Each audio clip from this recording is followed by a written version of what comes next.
Who should be the boss? Should you be the boss? Should I be the boss? That's a big question. Haven't you ever had a boss or seen someone who's the boss and thought, why should you be the boss? Well, to answer that question, let's go back to about 400 and something BC, to Plato, famous Greek philosopher. Plato's well known for his allegory of the cave. I mean, this is a kind of turning point in philosophy. Picture the scene. Prisoners are locked in a cave. They're tied in such a way that they can only face the wall of the cave. And they can't turn their heads behind them. But all they can see are shadows on the wall of this cave. A dance of shadows. Now these shadows are cast from objects behind them. Soldiers, in fact, walking along a footpath with idols on their heads. And a great fire behind them casts these shadows on the wall. And the prisoners think that what they view is truth. They live in a world of shadows. They can't see the truth. The truth is behind them. It's out of their perception. One prisoner escapes and he discovers the truth. Even more incredible, he escapes from the cave and is blinded by the light of the outside world. Now for Plato, the person who can see through the shadows of what we call reality into the deeper essence of things is a philosopher. The philosopher understands the form of things. For example, take this tree. You see a tree, and I see a tree, and there are many trees, but where is the treeness in trees? Where is the idea, the concept of the tree that governs all trees? And who can see that? Take a chair. You sit in a chair, you imagine a chair, but where is the chairness in the chair? And who can possibly conceive of chairness? Well, the philosopher can. The philosopher can see truth, beauty, and goodness. The philosopher can penetrate the world of the forms. And for Plato, that's who should be boss. What he calls the philosopher king. The philosopher king is someone who's wise, someone who has a proclivity for conceptual thought, who can understand the deep essence of things. And that person should be the boss for Plato.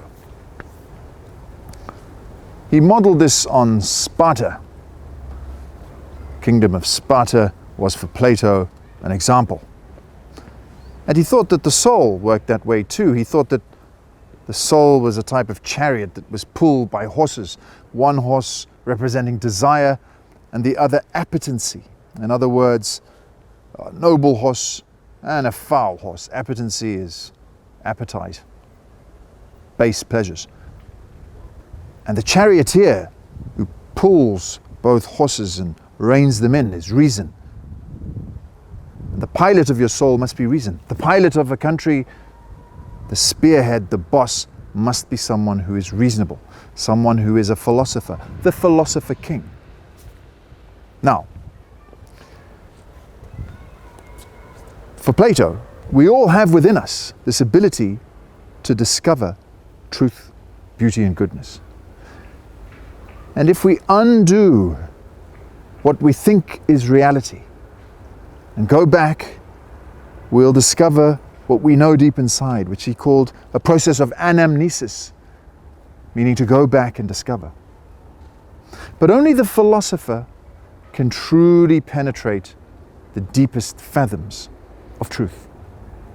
And the language of the philosopher for Plato is mathematics, which is why he put on the entrance to his academy let no one ignorant of geometry enter.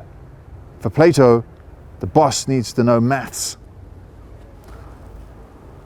Mathematics being the language of the universe for Pythagoras and for Plato.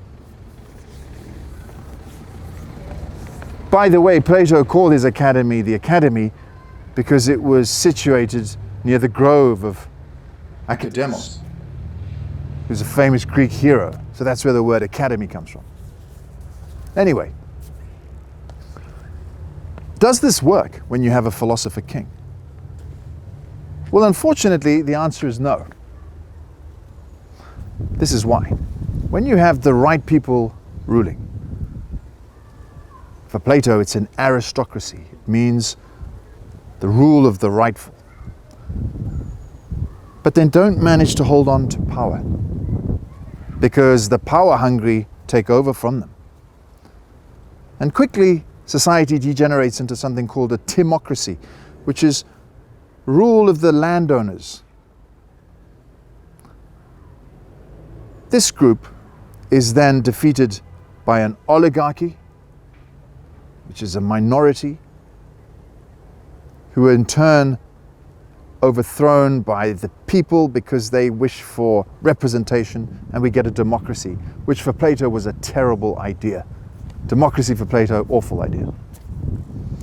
So the democracy falls apart and we get tyranny. It's unfortunate. Plato knew that the philosopher king didn't work because he went to Syracuse and tried to create a philosopher king, and it was a total disaster. So who should be boss? Well, who knows? One thing for sure is that a lot of bosses, political bosses, presidents of countries nowadays, could probably do with some mathematics, with some wisdom, and with that eternal search for truth, beauty, and goodness.